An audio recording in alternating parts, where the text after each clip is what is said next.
So just say. Okay, well, we're talking with Joshua Blakeney, who's a freelance journalist and scholar of the global war on terror. But we're going to be speaking with him about how Syria and its implications are for Canada. What is Syria's implications for Canadians and Canada, basically? Well, we're living through a time, Al, where the Canadian government are imposing harsh austerity measures on the people of Canada. I was listening to my radio in the car on the way here, and they were discussing how we're no longer going to have meat inspectors in Canada, so our meat won't be inspected because the Canadian state can't fund such projects. And yet at the same time, the Canadian government is sending millions of dollars to Syrian sectarian groups who Syrians in Canada are actually identifying as terrorist groups and are arguing that they're destabilizing their country. And so there's the Syrian community in Canada are spitting mad, are livid with the Canadian government, who appear to be pursuing an agenda that goes against Canadian national interests and against the interests of the ordinary Syrian. I think what's happened is there's been a distortion in the media of what's happening in Syria, an attempt to kind of try to co-opt the Arab Spring that started in Egypt or Tunisia and Egypt, and try and use that to justify imperialist destabilization projects in the Middle East, of which, of course, Syria is the project du jour, because in Syria it's a highly fissiparous country. It's one prone to ethnic sectarianism. There's 18 ethnic groups in Syria that are unified by President Assad, who happens to be loved by a significant portion of his people. But you wouldn't get that from the mainstream media, because the mainstream media are, of course, demonizing him, trying to portray him as a kind of ruthless dictator, when in fact the people are actually begging him to come in with the tanks in order to extirpate those individuals and groups who are assassinating the ordinary Syrian people in Syria. What's happening is the CIA and the Israeli Mossad primarily are sending in death squads to Syria with the hope that they can foment sectarianism in Syria in order to weaken that country and therefore remove one of the remaining obstacles to US-Israeli imperialism in the Middle East. And so I've been, in my journalistic capacity, interviewing the Syrians who are upset with the Canadian government for squandering taxpayers' money by sending it to terrorist groups in Syria. And I think it's something that Canadians need to really think about, at a time where our school system, our healthcare system is increasingly underfunded. I was also listening to a story on my way here, on the radio about cleaners in schools who are having to go to other schools and borrow cleaning products because they're so underfunded. But yet John Baird, the Minister of Foreign Affairs in Canada, he's been sending millions of dollars to, Salafist Islamist groups who, for ideological reasons, are opposed to President Assad. And I think that we need to ask ourselves as Canadians, is that really a beneficial thing to be doing? Well, let's unpack why the Canadian government is doing this in terms of what is it doing in Syria. Yeah, and I also want to ask, who are the people who are protesting? Who are these people who are upset at the Syrian regime for their austerity measures? No, they're not upset at the Syrian regime for their austerity measures. Of course, actually, if you listen to the original journalists who went in around November time in 2011, they talk about going into Homs, where the media at the time were saying there was an uprising, and they came across protests of about 400 people holding like fuel canisters and saying, we want the government to give us more fuel and so on, legitimate kind of peaceful concerns of the everyday Syrian. And then they asked them, well, who do you support? And they all pulled out pictures of President Assad. And so these people, and at the same time they were saying that they were begging him to send the tanks into Homs in order to protect them. This is, imagine, for example, in Venezuela, if the imperialist countries were trying to, fragment Venezuela, which is what they actually did. They tried to, splinter the oil-rich province of Venezuela in order to, despoil the resources there. If Hugo Chavez used his tanks to reassert Venezuelan sovereignty, every leftist and progressive person would say that that's a legitimate expression of Venezuelan self-determination. Unfortunately, when it comes to Middle East politics, we've only been given part of the picture because, it's true that, Arab strongmen, they're an imperfect form of government, but I think that largely due to postmodern thought and the rejection of any idea of progress in Canada, in Western academia, there's this concept that anything is better than an Arab strongman, and I think that that's fallacious. I think that what's happening in Syria is going to make things worse. And the people in Syria are looking up on their rooftops and seeing these black-clad snipers, shooting at the ordinary Syrian, and they're actually in solidarity with their government. There is a thin veil of protesters, kind of those who aspire to get into the upper middle class, because the way that Baathist socialism works, if you're the very poor, you're looked after. You can buy a kilo of bread for 20 cents. your insurance is covered by the state, this kind of stuff. There's a thin layer of kind of disgruntled middle class, those who aspire to, go up the ladder a bit, who have legitimate and peaceful protests against the Syrian government. But of course, they just had elections in Syria, and 51% came out and voted, which is pretty good. You could compare that to Western countries. That's even better than many, right? And of course, those 51% of Syrians who voted, they are rejecting the plan offered by the UN, by the United States, by the so-called Syrian National Council, the Friends of Syria, whom my Syrian friends call the enemies of Syria. These Western-backed stooges who are attempting, who are compradors being cultivated to implement an imperialist agenda in the Middle East.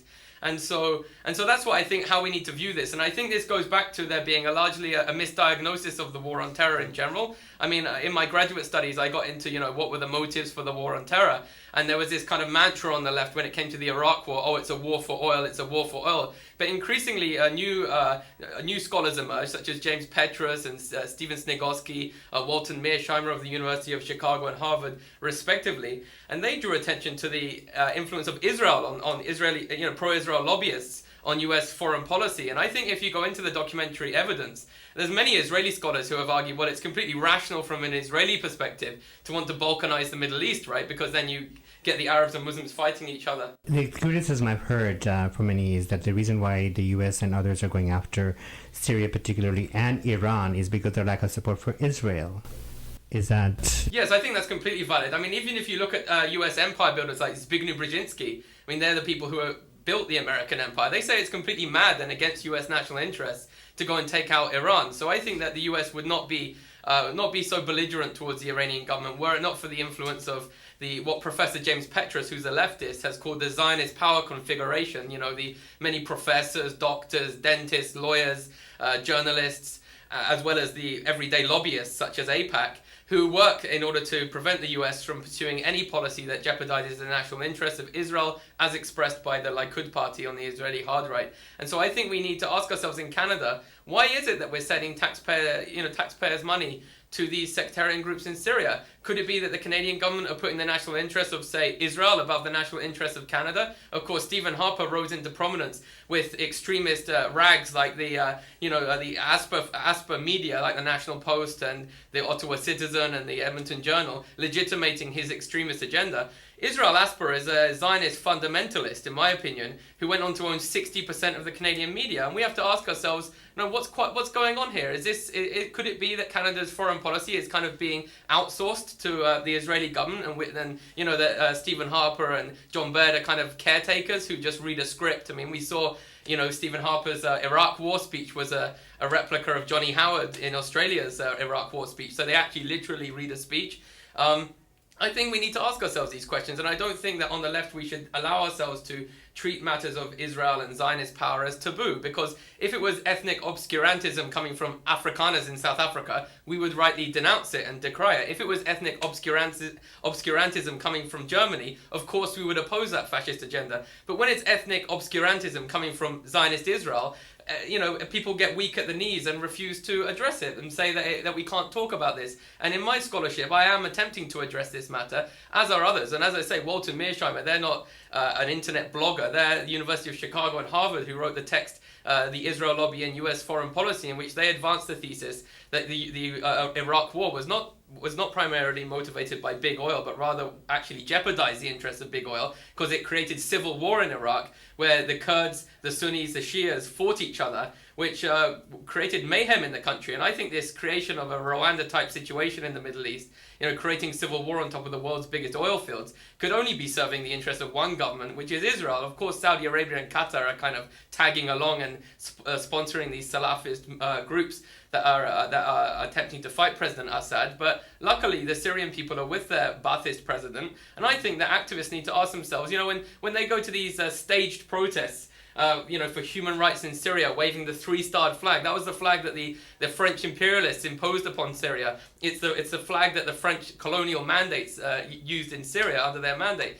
The Syrian people, the real protests, if you actually look, they don't get media coverage. My friends, in Calgary, for example, the Syrians, they say, well, we've been interviewed by the CBC, all the mainstream media come and interview us. As soon as we say, well, actually, we're representing the majoritarian view, which is supporting the Assad program. They aren't necessarily complete supporters of Assad, but they're supporting the gradualist approach to bringing Syrian democracy into fruition. The mainstream media run a mile, and we have to ask ourselves, why is that? Of course, in the Cold War, Senator Frank Church did unmask in his church committee hearings that 3,000 journalists and 5,000 university professors were collaborating with the CIA. And today, when I view the war on terror and the Middle East policy primarily being motivated by Israel, how many journalists are actually, collaborating with the Israeli Mossad in order to make us view, Middle East politics through Israel's spectacles rather than through one that would be rational from a Canadian national interest? Right. So, Joshua, the recent thing we've heard is, the ceasefire that's brokered by Kofi Annan and the UN, and the Syrian regime, Bashar Assad's regime, was accused of breaking that ceasefire because they didn't withdraw the troops from the main centers that they agreed to according to ceasefire, right? So what is your take on that? I understand that, if there's an agreement, it has to be a two-sided agreement. If the other side is still there, and what isn't the media coverage lopsided in the sense of they're pointing to the Syrian regime for not pulling back, but what about the opponents? They're not saying anything about that, right? Yes, well, the so-called opposition are largely foreign fighters coming across the border from Lebanon. These are the same, CIA and Mossad-sponsored Al-Qaeda forces that have balkanized Libya, and now they're operating out of Turkey and going across the border into Syria. And most Syrians view them as foreigners and think it's ludicrous to say that their government should have to withdraw and secede from or allow the secession of a part of their territory. Imagine we said, could the Canadian government just give up Alberta? The UN says we have to do it. We would say that's bonkers. I mean, the fact of the matter is, you may not support Stephen Harper, but if someone was throwing Molotov cocktails through your window, you would want him to implement, restore law and order on the streets of our country. Likewise, in Syria, that's what the average Syrian appears to want. There's a lot of evidence that they actually want the Syrian army to stay, and it's only these foreigners ensconced in Turkey who are saying, they have to give up some territory. I think this is, as I say, it's an attempt. If you look at how the Ottoman Empire ruled the Middle East, they balkanized it and reduced the Middle East into ethno-religious statelets, the better for dominating the Middle East. And if you look at what the Israeli scholars have written, that's exactly what they're saying. They say we need to Ottomanize the Middle East or Lebanonize the Middle East, which is what the Israelis did in Lebanon, of fomenting sectarianism.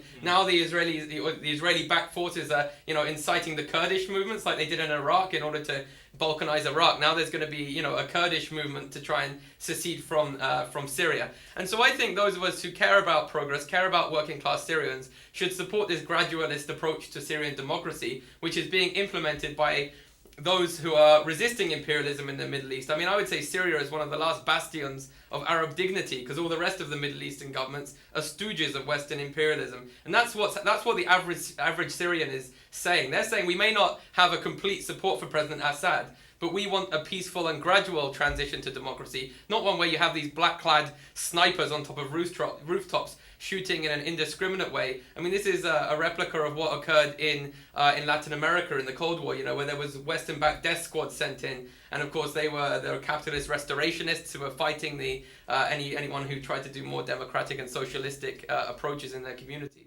So in your experience of speaking with Canadian Syrians, have they contacted Foreign Affairs, to your knowledge, or asked the Canadian government to explain its reasons for its support? Yes, they're completely active and trying to lobby for a more nuanced policy vis-a-vis Syria, and increasingly they find themselves being stonewalled. And the phrase they used is, we're second-class citizens in Canada. And I think that is the case. And I think that responsible journalists need to not be hoodwinked into supporting an imperialist agenda under the guise of human rights. This is what the neocons did so perfectly, that so cleverly and deceptively. They implemented imperialist policies under the guise of human rights and democratization. Imperialism used to be done under the guise of Christianization or civilizing the savages, but now it's democratization is the phrase du jour. And I would say that we need to oppose that. We need to be a bit smarter and look into the Middle East is very complicated, and we can't allow ourselves to say that there's this kind of cookie cutter. Like Mubarak in Egypt had 5% support of the people, right? Even detractors of President Assad concede about half the country love him. Another 20 or 30% want the gradualist approach to Syrian democracy, and then there's the 10 or 20% who have been co-opted by the imperialists, in order to fragment Syria, which would be disastrous. I mean, this is 18 ethnic groups, 18 ethnic groups that could end up fighting each other. If we thought the Hutus and Tutsis fighting each other in Rwanda was bad, wait till we see the implementation of this Western-induced genocide in Syria. I think if we're being responsible, we have to recognize that, just because someone has a beard and a gun, they're not Che Guevara. They're often they're actually agents of imperialism, and that's where we have to step in as responsible leftists to oppose that agenda. Joshua, the most recent violence has broken out. You mentioned Lebanon earlier as a result of what's been happening in Lebanon. Can you shed some light on what's been happening in Syria as a result of what's been happening outside, let's say, the borders of Yes, well, again, like in Lebanon, the Israelis invaded in the 1980s, and of course in the south of Lebanon you had the Hezbollah emerge, and the Hezbollah are considered by the Canadian government as a terrorist organization, but anyone from the south of Lebanon loves them and views Sheikh Hassan Nasrallah as one of the leaders of the Arabic people. We can't change that. The Canadian government can designate who they want a terrorist organization. They can't dissipate the admiration for people like Hassan Nasrallah. And so I think that what's happening in Lebanon is you have different sectarian groups who are sponsored, given arms. Often they're catching ships full of arms going into Lebanon and Syria. Often they're Israeli weapons or Turkish weapons or US weapons in order to create civil war. And I think this is basically pursuing an agenda where Israel can retain hegemony in the region. And you look at any of the press authored by people, for example, like Jonathan Kay, who attacked me during my graduate studies. I was studying 9/11 skepticism in an academic context, and he decided to attack me. Time and time again, anyone who tries to exculpate Middle Eastern people and tries to provide a more nuanced picture of what's going on in the Middle East finds themselves being assailed in the mainstream media. And so I think what we have to understand is that there's those in the Middle East who would like to unify. And of course, that's always what happens in imperialism. You can't have the indigenous people unifying and getting their act together. You have to have them being parochial and sectarian and factionalized, the better for ruling them. And what's happened, especially with President Assad, of course, he represents Baathism, which is what Saddam Hussein nominally represented too. And that's a kind of pan-Arabist approach, Arab socialism. Of course, Saddam Hussein, he was Israel's number one enemy because he was supporting the Palestinian resistance. He actually fired Scud missiles at Israel in 1991, and so he had to be taken out. Fortunately for the Syrian government, they actually have Russia and Iran backing them up. And so all the imperialist countries can really do is to try and create discord and dissension in the country, so the Assad government will crumble from within. But as I say, this is not Hosni Mubarak's Egypt. The President Assad does not have 5% support of the people, and so I would encourage your listeners to look into this a little bit more and not view the occurrences in Syria as an extension of the Arab Spring, but rather as a co-optation of the Arab Spring. I was going to ask you if Canadians are interested in following this up. Who are the people that they should be? Because there was a story that I remember a while back where there was somebody who had, and it's different from a source that you have, but there was a story of somebody, I think in Scotland or in America, who had been what can I say? Do you know? Yes, yeah, there was an American guy living in Scotland who pretended to be, I think, a gay Syrian girl blogger, and he was disseminating propaganda against the Assad government, and of course it turned out that he was not who he was purporting to be. There's a brilliant new analyst on the scene, Syrian girl, who has to be anonymous in case there's ramifications for her family in Syria. She does a great deal of work. Of course, Webster Tarpley, Thierry Messon at Voltaire, they went on a delegation in November, sponsored by a Catholic church a kind of Greco-Catholic church in Syria. And they actually went, and that was just as it was kicking off, and they saw, the BBC claiming a rocket-propelled grenade had just hit this building, and there was no evidence of it. They went to Holmes, and they said, "Oh, you're the first Western journalists that have come to see us." These activists they met with, which makes you wonder, well, what were all these reports we saw before November, the middle of November, when apparently Western journalists were documenting what's going on in Homs? But they were doing it through unconfirmed video, telephone thing, right? There was this whole, when they were confirming the stuff that was going on. Yes. Yes, when the Western media reports, it's always they always have an addendum where they say, oh, we can't confirm this is reported, and there's a lot of evidence that there's like false flag attacks going on where they let off explosions in Syria and then say, oh, look at the dastardly Assad government, right, killing his own people. I mean, there's a lot of whistleblowers now emerging from Al Jazeera and other media venues. Did these guys that went on a visit, is there a report? Is there a paper out of that? Yes, there's lots of they've written stuff on the VoltaireNet.org, Webster Tarpley's on Press TV, Russia Today all the time, and as I say, they've done podcasts, all kinds of. So there's that anecdotal evidence. There's the anecdotal evidence coming from Syrians, but then there's also just the scholarship of what Israeli geopolitical thinkers have been saying for several decades now, which is that Syria, it's a delightful prospect from the perspective of imperialists, where you have countries that are such powder kegs, are so prone to ethnic sectarianism, and all you have to do is kind of knock away the leader that's unifying them,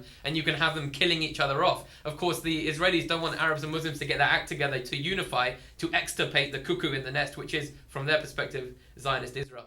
I have another question before we end. Is just that in your experience of looking at the Syrian Canadian community, did you run across Syrian Canadians who were actually promoting the Canadian imperialist agenda? Sometimes I have run into one or two, and they're always the case is that they're born in Canada. They're young guys or girls who are born in Canada, have barely been to Syria in their lives, And the Syrians actually, the actual Syrians who are from Syria, not born in Canada, they had an election in Calgary and did an exit poll, and they said there was, in their view, like 2% voted against the Assad plan or the Assad government. And so we have all kinds of pieces of evidence that real journalists who want to view the complexities and the specificities of the situation need to look into. Yeah, Joshua, thanks for coming in again, and people can find you on the net. You're an independent journalist, reporter. So thanks for shedding some light, because we're getting one-sided reports in the media about what's happening in Syria, and it's always good to the other side, and some people think it might be lopsided, but sometimes you need to bring balance by showing that other side. And I was just talking about Lebanon earlier, and there's an amazing film called Where Do We Go Now, which is going to be premiering here in Vancouver in June the 1st, but there's an invitation screening this coming Thursday at the Ridge, directed by Nadine Labaki. So during this next song, if people want to go to that screening, just give us a call here at 604-684-7561, and we'll take your name and put your name at the door for the screening of Where Do We Go From Now. It's a beautiful film about Christians and Muslims in a small town in Lebanon trying to keep peace. All right, so next piece is by Rodney DeCrue. It's called The Spinning Wheel, and don't go away because we'll be right back after that.